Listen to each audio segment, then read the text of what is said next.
Light a campfire, and everyone's a storyteller. Join us for some thought-provoking and beyond fireside chats.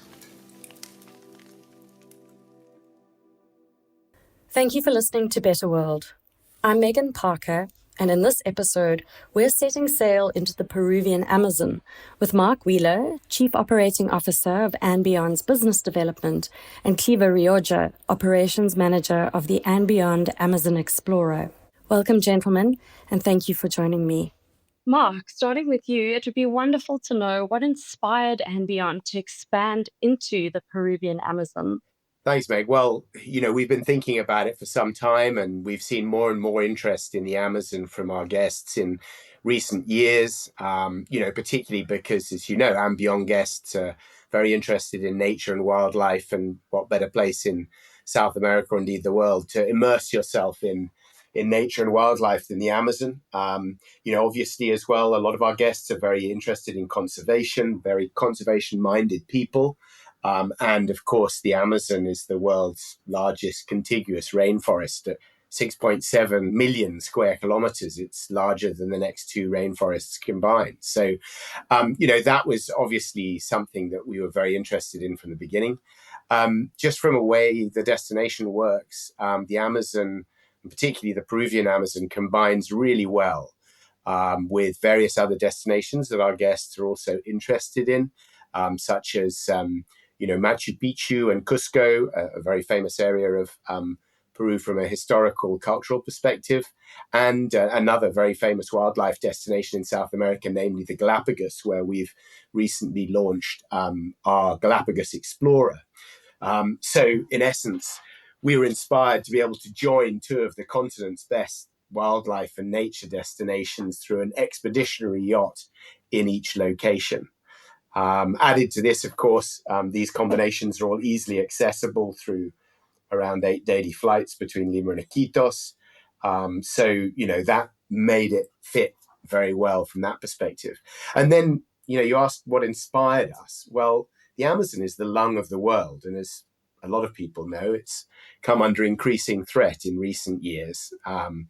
Certain estimates have around 20% of the forest cover, around 800,000 square kilometers, having disappeared over the last 50 years from deforestation. A lot of that obviously is across the border in Brazil, but it does, impact the overall environment. So in terms of inspiration from the fact that it was very much aligned with our impact initiatives, we wanted to ensure that we're part of the Amazon landscape from a tourism perspective, to be able to protect it and highlight both its beauty and diversity. One of the things about the Peruvian Amazon as well, as opposed to the Brazilian Amazon or other areas of the Amazon, is the Peruvian Amazon is the upper Amazon River. So obviously we've got the Amazon River itself, and we actually cruise along the Amazon River, as Cliver will, I'm sure, tell us during the podcast. On the Brazilian side, there tends to be more traffic. The river tends to be larger and wider. So we felt that the Peruvian Amazon offered a more intimate experience. And another factor for us was the proximity of the Pacaya-Samiria National Reserve, which is on the Peruvian side again. It's rather a unique conservation area because it's over 20,000 square kilometers, around 5 million acres or around 2 million hectares. So for the Africa aficionados amongst you, that means that it's 30% larger than the Serengeti, which is only 15,000 square kilometers. So that national reserve, the fact that it embraces two large river basins called the Marañón and the Ucayali, which are tributaries of the Amazon itself, were some of the inspirations behind us wanting to get involved in the Peruvian Amazon. Sounds like an absolute wonderland, and certainly a very alluring destination. It's always &Beyond's style to bring in the feel of the local area into their designs and their creations. And it's no different really with yachts. How does this yacht, the Amazon Explorer, stand out from other vessels that one might find on the river? Yeah, that's a great question, Mo. Thanks. I mean, look, we, as you have intimated in the question, like to look at things differently. And, we took a look at what's currently cruising the Peruvian Amazon. And largely speaking, all of those vessels are essentially a barge base with a hotel or a lodge placed on top of the barge. I mean, we felt that was functional, but largely pretty uninspiring, and we wanted to envisage something different.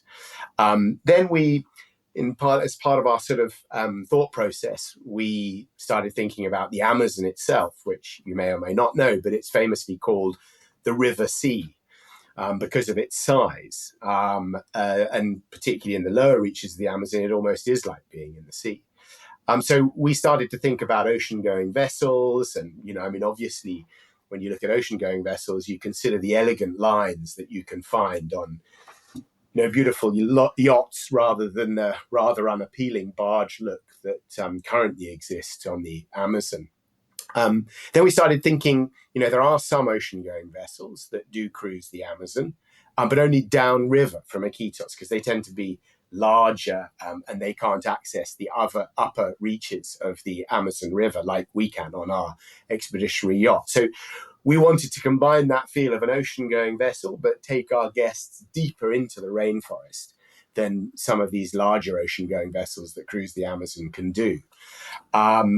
Also, we feel that this area is perfectly suited to what we would call an expedition experience due to the remote and wild nature of the area. We think that combined with the opportunity that we have there for scientific engagement and the biodiversity of the region, that the whole area was perfectly positioned to do expeditionary yacht trips into the sort of deep interior of the Amazon. And then, in terms of inspiration again, and looking at the interiors, you intimated it in your question there. From the interiors perspective, we felt it was vitally important, as all Ambion lodges and now yachts do, to have a true sense of place with, in this case, for example, we've got various signature references to the Shipibo and Conibo cultures. We've got Kene art, which is a local art. We've got historical, cultural, wildlife references to the Amazon region itself that come through in the interiors. A lot of the existing ships on the Amazon have very much an international aesthetic, which could be from anywhere or in anywhere. But we wanted to ensure that a guest immerses themselves in the local and, thus let the destination be the star, as we do in Africa or Asia or elsewhere in South America. In terms of how it stands out sort of specifically, I've spoken generically to date. Well, we feel there are a few key elements. We'll probably touch on them during the course of the podcast, but to name a few, we've got what we call the Explorer Center, which is an opportunity there for guests to engage in what we call citizen science and, get under the skin of the destination and, get more involved with different elements of the destination. We've been very generous with the size and equipment of both our gym and spa, which on a lot of other vessels are sort of small, cupboardy type rooms with, the very minimum in terms of equipment to be able to offer the service, but not in the way that an Ambion guest would normally expect. Looking again, other areas of detail, the size of the cabins at 33 square meters as opposed to the standard on the river, which is between 20 and 30, again, gives a little bit of extra comfort and space to our guests, which for longer cruises is obviously particularly appreciated. And then, looking at both our deluxe and superior suites, which range between 50 square meters to 80 square meters, that is unique on the Amazon today. There's nothing else like it in terms of the size of those particular rooms. So again, a unique opportunity. We've added areas like, for example, we call it the pre-expeditionary area, because this is an expeditionary yacht, to enable guests to prepare for their disembarkation and get the right equipment, whether it's rubber boots or a rain poncho or sunscreen or insect repellent. We've got beautiful dining spaces with an interactive cooking station, and something that a lot of other competitors don't think about or even care about. We've spent a lot of time with Cliver and our local team looking at the effectiveness of the staff accommodation, to make sure that we can attract and retain and make motivated the staff to make sure that we have the best guest experience on the river. And, just little things like, for example, on a lot of other ships, there may be a shared bathroom, whereas we've put bathrooms in different rooms to allow for a greater degree of privacy and comfort for our staff, which are obviously a very important part of our operation. It sounds like an absolutely incredible yacht. You worked with a renowned yacht designer on this, didn't you, Mark? Yeah, we did. Very interesting gentleman by the name of Ken Freevog. And I just want to give you a little bit of background on Ken and why we chose him. He is a true, what I would call, a citizen of the world. He was born to French Chilean parents in Los Angeles. He then lived in Peru, actually, for 20 years, where he studied engineering and architecture. He then won a Duke of Edinburgh scholarship to study engineering at the Royal College in London. From there, he made the move into the marine design world. And he's won various awards for a broad range of design concepts over the last 2 decades. However, he's particularly well known for the integration of the classical and the modern aesthetic. What I mean by that is, for example, he designed the Maltese Falcon, which was at the time of being designed the largest private sailing yacht in the world, at 88 meters in length. Although this has recently been replaced by a 105-meter sailing yacht, which was ironically also designed by Ken. So that being in touch with Peru, but having a global feel was something that attracted us to Ken. And we spent many, many hours with Ken and his design team in the early stages of designing the Amazon Explorer. Specifically to look at how we could differentiate our offering from what is currently available on the river. Obviously, there's many, many elements, but just to give you an idea, some of the key elements in terms of the difference between us and what's currently available would be the overall aesthetic and the lines of the expeditionary yacht as a yacht, as opposed to a barge. One of the things that we looked at was ensuring there was no lower deck cabins, which for those who travel on ships a lot is important. So there's actually at least 2 decks, sometimes 3 for the superior and deluxe suites, between the cabins and the engine room and generator. So obviously that limits noise and enhances guest comfort, when they're in their cabins. We've got 12 luxury suites on the yacht.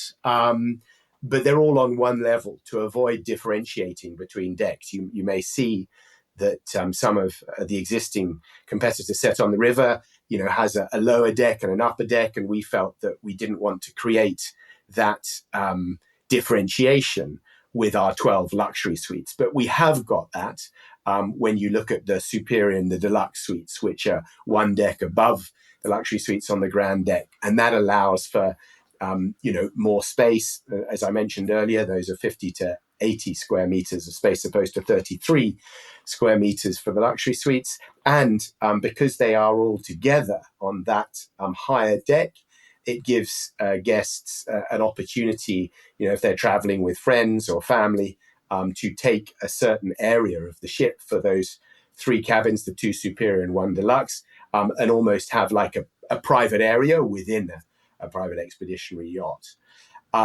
Another element was on most private yachts, there's what they call the beach club, which has a pool and activity center in order to engage more closely with the marine environment. So we've mirrored that yacht concept in our river yacht with what we're calling the river club pool and pool deck and lounge area to give it very much a sort of yacht feel, as opposed to a barge or river feel, or a river cruiser feel like the competitor set at the moment. And then while the external spaces on the yacht are limited, because obviously traveling in the rainforest, it's very humid. Many guests prefer the comfort of the air conditioning.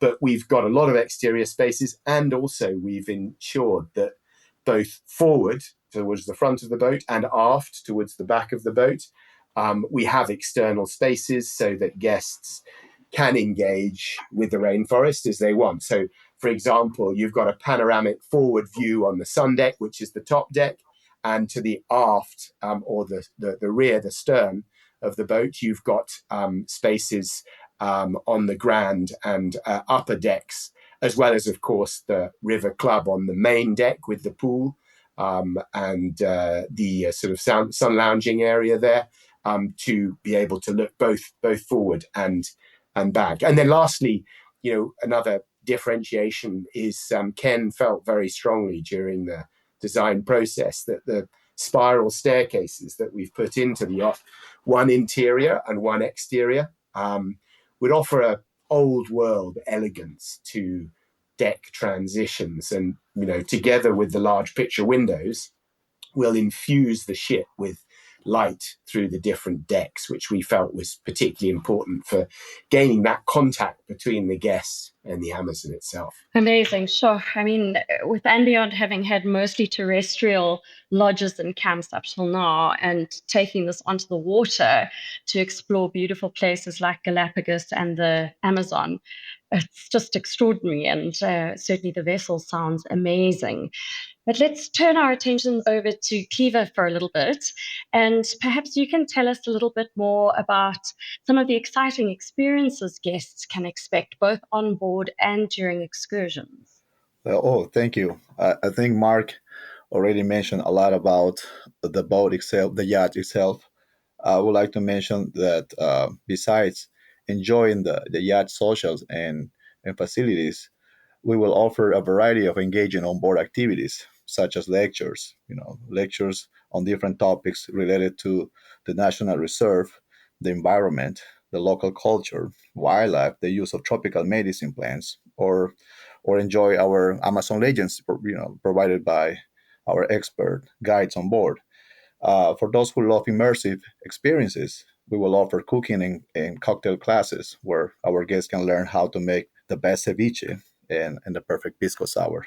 Talking about our excursions, our excursions will take the adventure to the next level. Guests will explore the Pacaya Samiria National Reserve, the mighty Amazon River and its tributaries. We focus a lot on the Amazon River. I mean, it's many travelers go to Peru to Iquitos, but they don't get to sail or navigate on the Amazon River. But we will navigate on the main Amazon River, the biggest river system in the world. So we will take our guests on skiff exploration, allowing them to reach deep into remote areas of the Amazon rainforest and get closer to wildlife. We will go on nature walks, kayaks through uh, hidden waterways like small narrow channels into lakes that are deep in the national reserve. We will search for the amazing pink river dolphins. We go for piranha fishing, look for sloth up in the trees, and a large variety of colorful birds like toucans, macaws, parrots, tanagers. And one of my favorite birds is the prehistorical looking Huatzin bird. At night, the jungle comes alive in a completely different way. Our guests will have the opportunity to spot for caimans. We have a different variety of caimans, but using the flashlights or reflector lights, we can see their glowing eyes on the water, and that's how we spot them. We can also find bats, frogs, snakes, nocturnal birds such as owls, and night herons, all while surrounded by the sounds of the Amazon under a sky full of stars. Well, the Amazon Explorer is the perfect way to discover the Amazon. Certainly sounds that way. And I mean, the Amazon is certainly known as one of the most biodiverse regions on the planet. You've mentioned some of the biodiversity that guests might expect to see there. What are some of the more exciting species that guests are likely to encounter, Cliver? The Amazon, as you said, is one of the most biodiverse places on Earth, and every excursion brings the possibility of spotting incredible wildlife. In the water, our guests, as I mentioned, may see the pink river dolphin. It's a very intelligent species that has the perfect adaptation to catch fish in flooded forest, and their connection to the local people beliefs.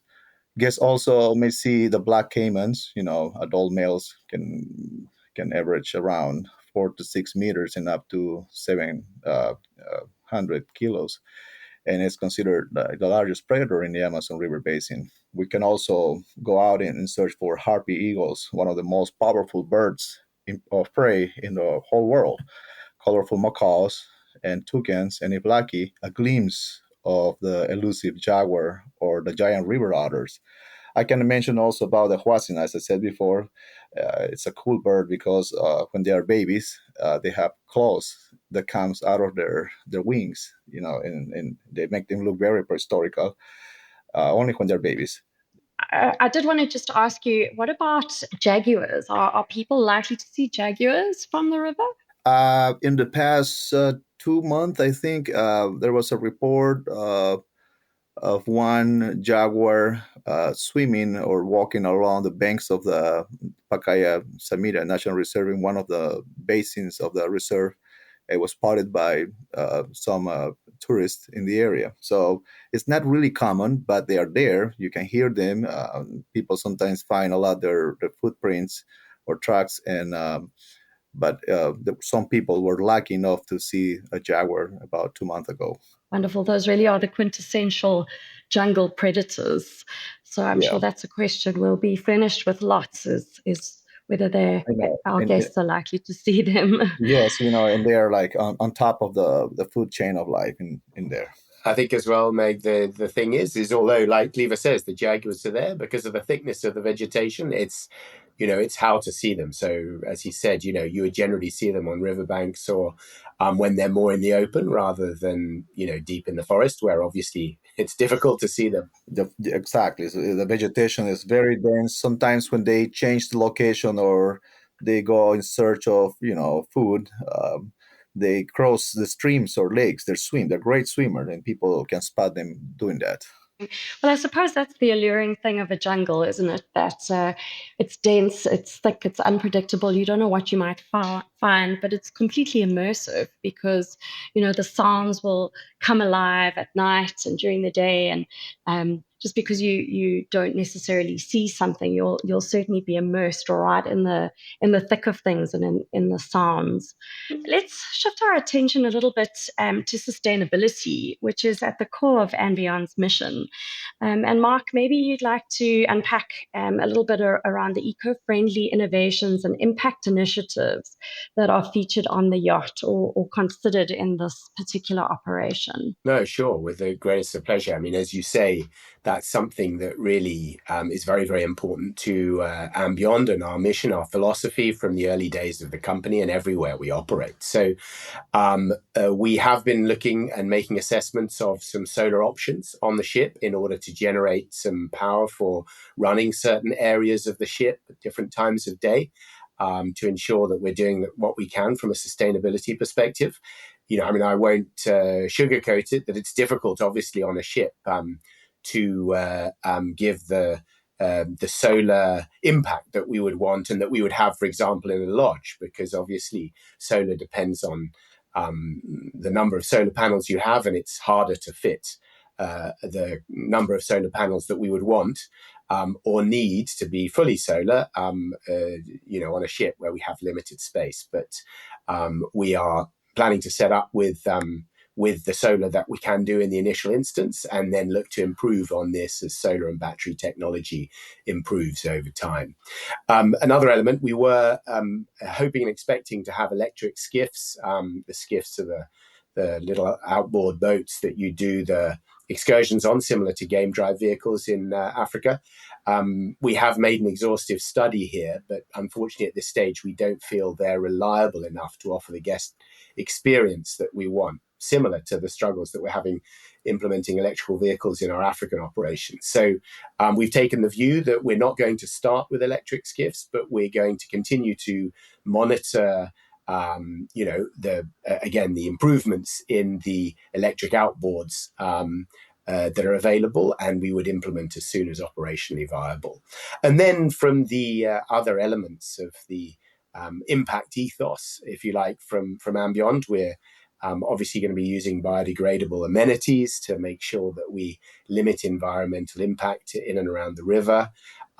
We will be fully implementing our plastic-free policy that we have in other areas of and beyond, and obviously we'll be encouraging both suppliers and competitors to do the same, hopefully to the benefit of the overall area. We have planned to support various community-led conservation projects. I'll give you an example.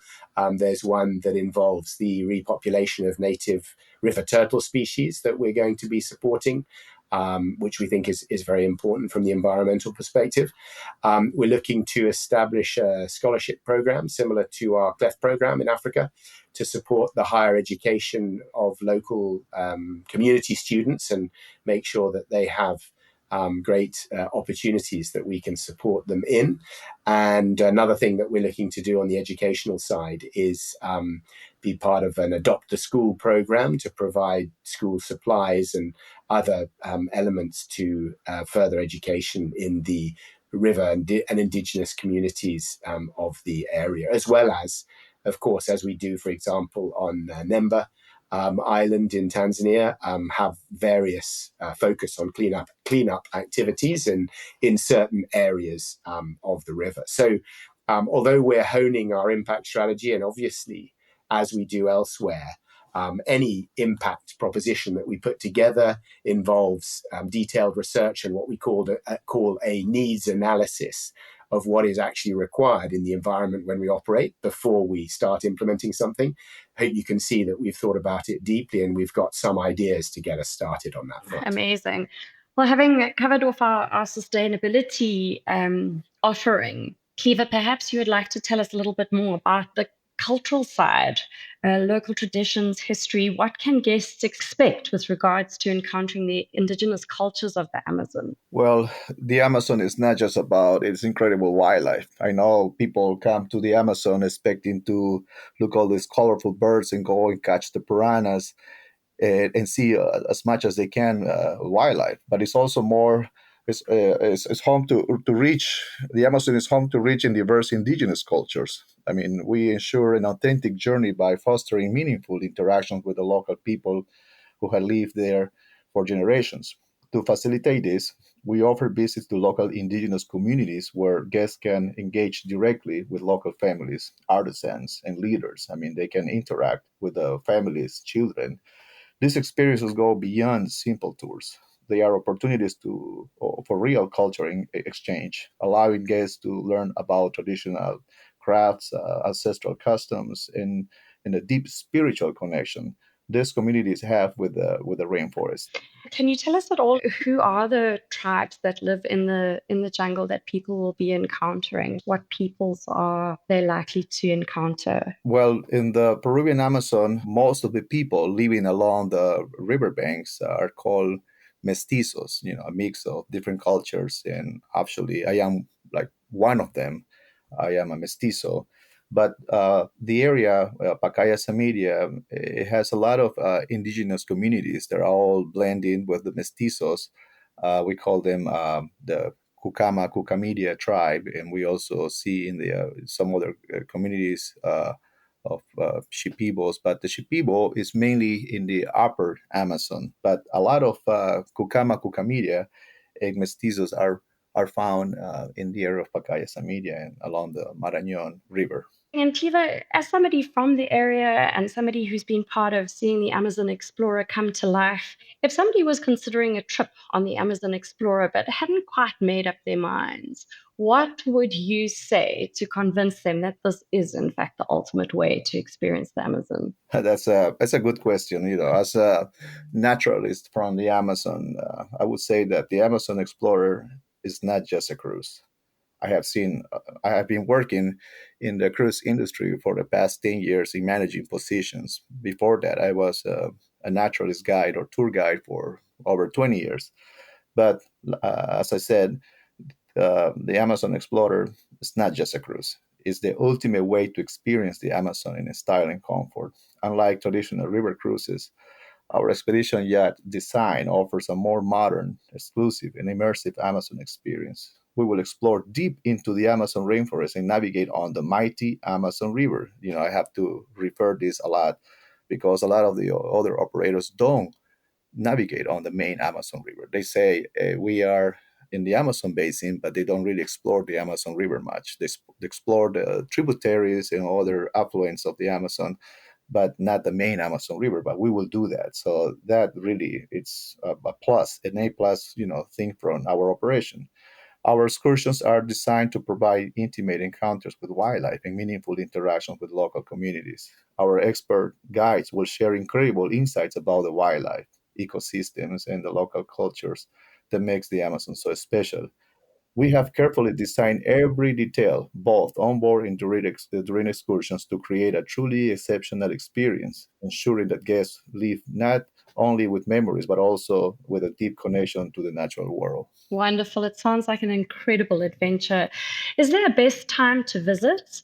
What are sort of high water, low water seasons like? Are there different itineraries? Can you unpack that a little bit for us? Well, I would say that the Amazon is a very amazing year round, but depending on the season, the experiences can change. In high water season, due to all the snow melting from the mountains and rain, we have a big difference in water levels.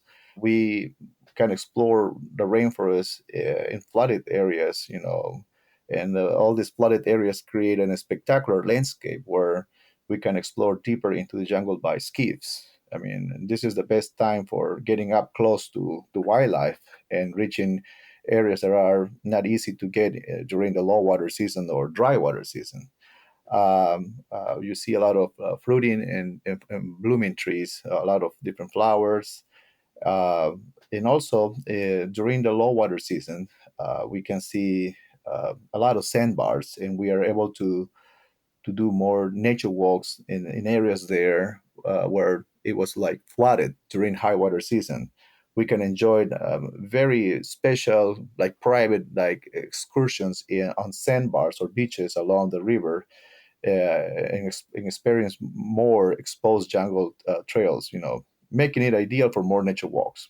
It's also when you get to see more of the Amazon farming activities. When the water comes down, it leaves a lot of good nutrients from the mountains, from the Andes, and people use this particular soil for farming. So you will see a lot of farming activities like, rice plantation, beans, and pumpkin and watermelon. So it's a different way to interact.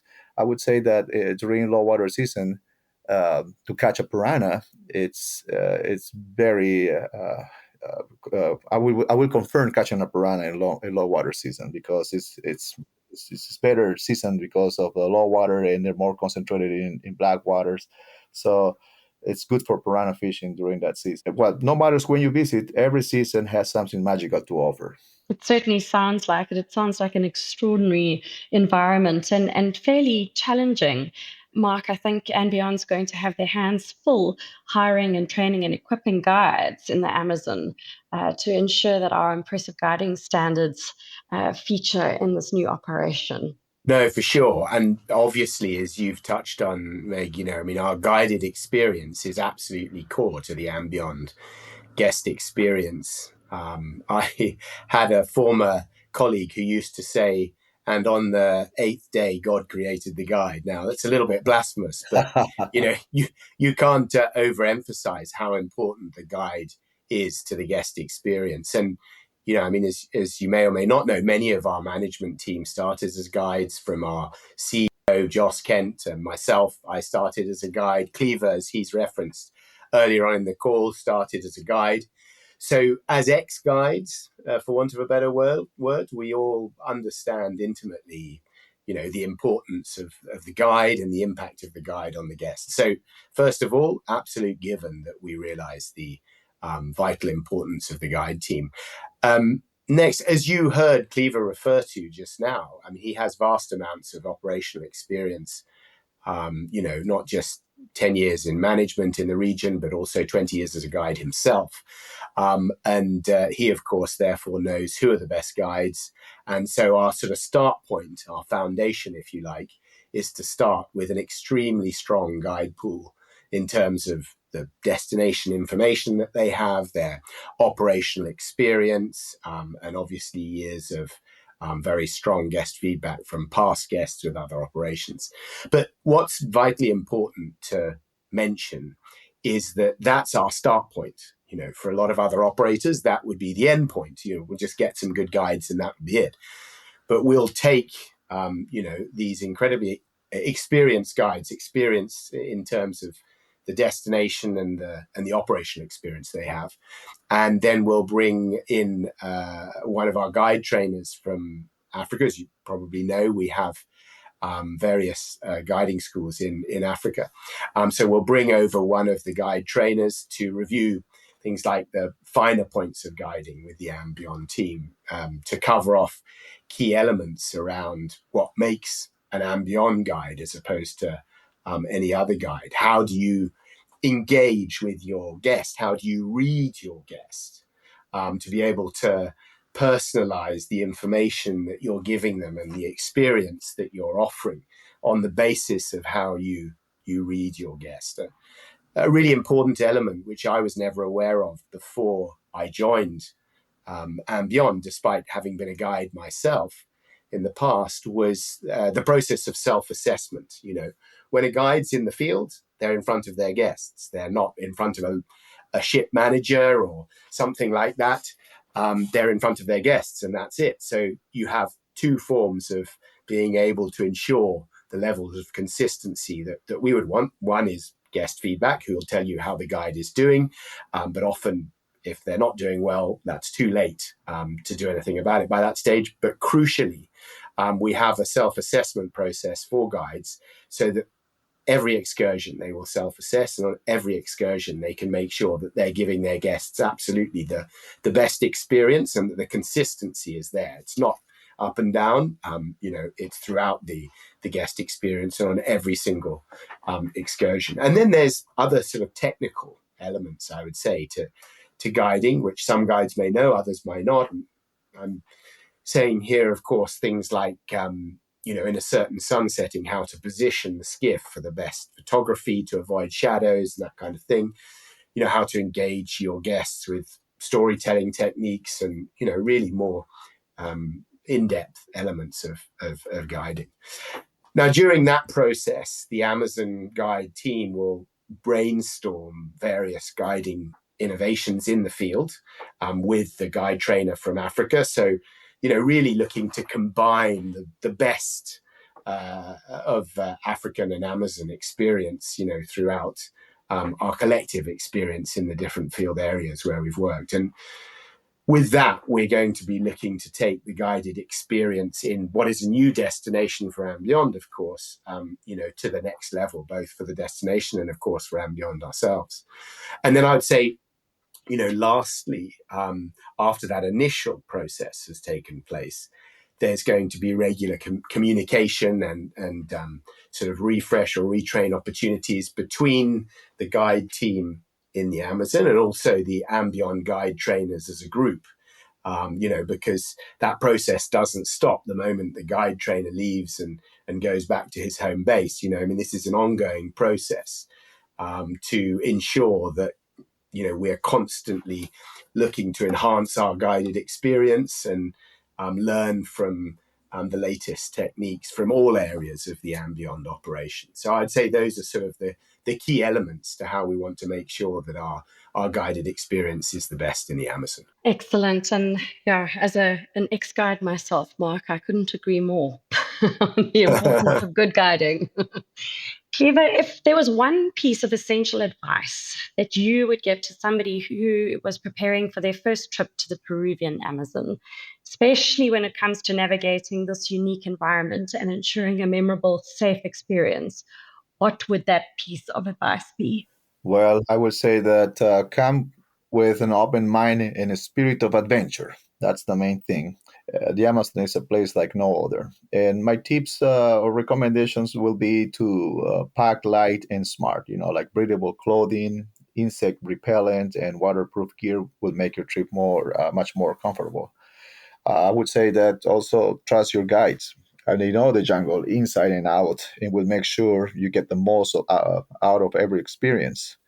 be ready to disconnect. The Amazon is a place to unplug from the outside world and truly connect with nature. Stay open to surprises, whether it's spotting rare wildlife, testing exotic fruits, or listening to the rainforest at night. Every moment in the Amazon is a chance to discover something extraordinary. And remember, this is not just a vacation, it is an experience that will change the way you see the world. Amazing. Well, I think I'm going to go home and pack my bag. We'll be ready for you.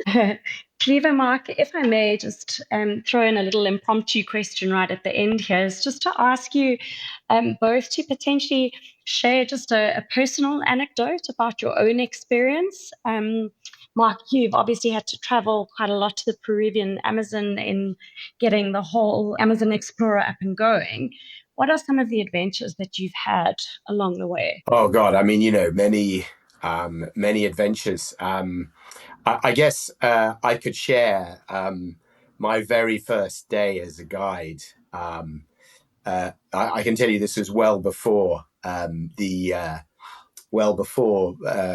joining up with And Beyond, and I was guiding with a not very not very reputable operation, which is how one learns how to do things properly. But this was in Ecuador, and I was fresh out of college, and I was taking a group of British tourists actually into the Amazon region in Ecuador in those days, and basically there was very little preparation done. It was backpacker tourism at its best, and I was told by the gentleman who owned the company that I was working for, well, on day one, what we do is we paddle out into the middle of this oxbow lake, and you have a torch and you look for eyes, which will be caiman eyes, alligator eyes. And then when you see some eyes that are sufficiently close together that it looks like a small alligator, or a caiman, as they've called in that area, you paddle the boat up to this alligator, and you grab it behind the neck and you pick it up and you show your guests, and then you put it back in the oxbow lake. And I was not 100% sure that this was what I wanted to be doing, fresh out of university in the UK. But I went along with it anyway, because that was what I'd been told to do. And we were in two boats, one either side of the lake, myself in one and the other guide in the other, who was the owner of the operation where I was working. And I was paddling pretty slowly, because I have to admit I wasn't that keen to go alligator wrestling on my first day on the job. So when there was a huge hullabaloo over the other side with the other boat, and I saw them, the torchlight going everywhere and shouts and that kind of thing, and then they started paddling back to the base, I said to my group of guests, well, I think I'd better go back to the main base to find out what happened with the other boat. And when I got there, my boss, Giovanni was his name, came up to me and said in Spanish, you'd better go and talk to one of these guys, because what happened is I dropped the caiman into the canoe and it's bitten one of the guests' toes off. Oh, goodness. So at this stage, I was really rather wishing I was back out on the Oxbow Lake looking for caiman. But anyway, so I walked towards the guest that Giovanni had indicated to me, who was a lovely gent. He was in his mid-50s. He actually had a farm in the UK, and I'd already chatted to him quite extensively. He was there with his wife, and as I walked up to him, I flicked my torch down, because it's the middle of the night, and I did indeed see that his big toe was missing, and there were flecks of blood, surprisingly little blood, but flecks of blood around. So I went up to the gentleman and I said, look, I'm so sorry. Can I get you anything? Can I help with anything? Have you seen a doctor? What can we do to help, this situation? And he said, no, I'm fine. But my wife's a little bit traumatized by the whole experience. So if you could speak to her. And I said, sir, I don't think you understand. I've seen that you're missing your toe. And he replied to me, well, don't worry about that. I lost it in an agricultural accident 10 years before. So we all breathed a big sigh of relief. But that was my induction to guiding in the Amazon, as I say, a long time ago, and pre and beyond. And that won't happen with our guests when they come on our trip. But in terms of crazy anecdotes in the rainforest, that's one for you. Well, that's a wonderful one. Cliver, what about you? I'm sure you've got some stories to tell. For sure, but I have something to say now, something that will last for my whole life, because this could be also the experience that will stop my life. Yeah, and talking about a long time ago when I had an accident, and I broke an arm. As a treatment to heal faster, we got recommended a treatment from a plant in the Amazon called mistletoe. Mistletoe grows, from bird droppings. It's a plant that can grow anywhere, and I probably heard the word mistletoe. But this particular mistletoe grew up on a very highly hallucinogenic plant, a very very potent hallucinogenic plant called angel's trumpet. So I was injured with a broken arm, and I remembered my mother. She got the mistletoe from a person in the area near Iquitos, where I live, and she prepared the medicine. Squeezing the juice of the mistletoe, and she gave me like a little, like half a glass, not much, but half a glass, a small glass of mistletoe juice. So I drank the mistletoe, and I was at home, like, recovering. And a few minutes later, I started getting very dizzy, like dizzy and tired and sleeping. I was like saying, I just woke up. I shouldn't be this tired, but it was the reaction of the medicine. And then few minutes later, I was totally hallucinating. I mean, I was like looking at ants, millions of ants crawling all around my bedroom walls and then on the floor. And they were giant ants. They were like the bullet ants, very poisonous ants. And I was screaming and saying, please help me to kill or get rid of all these ants. There were ants all over my room. And I was like really under this trance, looking at mainly ants. And then all of a sudden, leeches and snails coming into my room. And it was like really, I was in shock. And my family took me to the nearest hospital. And in the hospital, I was laying down, and all of a sudden, two native people, two indigenous people came to me, all with bow and arrows. They were standing right next to me, like protecting me. And I was like, who are you? But they were not talking to me, but they were like guarding me. They were like right next to me. And I was like there, like being protected by them. And again, I could see hundreds and hundreds of ants and insects crawling on the hospital floor and coming from the windows and from any corner from the hospital. And then I saw a dwarf jump through the window and came to me and check around and look at me from head to toe. And then he ran back out and disappeared. And people came to me like asking, trying to talk to me. But there I was like probably like getting better out of this dosage of mistletoe. And then after 7 hours or 8 hours, they took me back to my house. And in my house, I got there a bit dizzy, like drunk, and I wanted to take a shower, so I went to the bathroom, and then every foam from the soap falling on the floor, they turn into faces. And I was looking down on the floor, and I was like looking at the face of my ex-president Fujimori, and I was like, what is Fujimori doing on the floor? And I was like, I was crazy. So uh, the doctors mentioned that it would take time, and I was lucky that the toxin of this plant didn't kill me, but it would take time to clean and get better. But in my house, I was still under the effect, and they made special soup, and I was like saying, why did you put this plastic toy as a chicken in my soup? It was like a leg of a Barbie doll in my soup. And it says, what is this doing here? So, and again, I was looking at like ants and insects all around my house.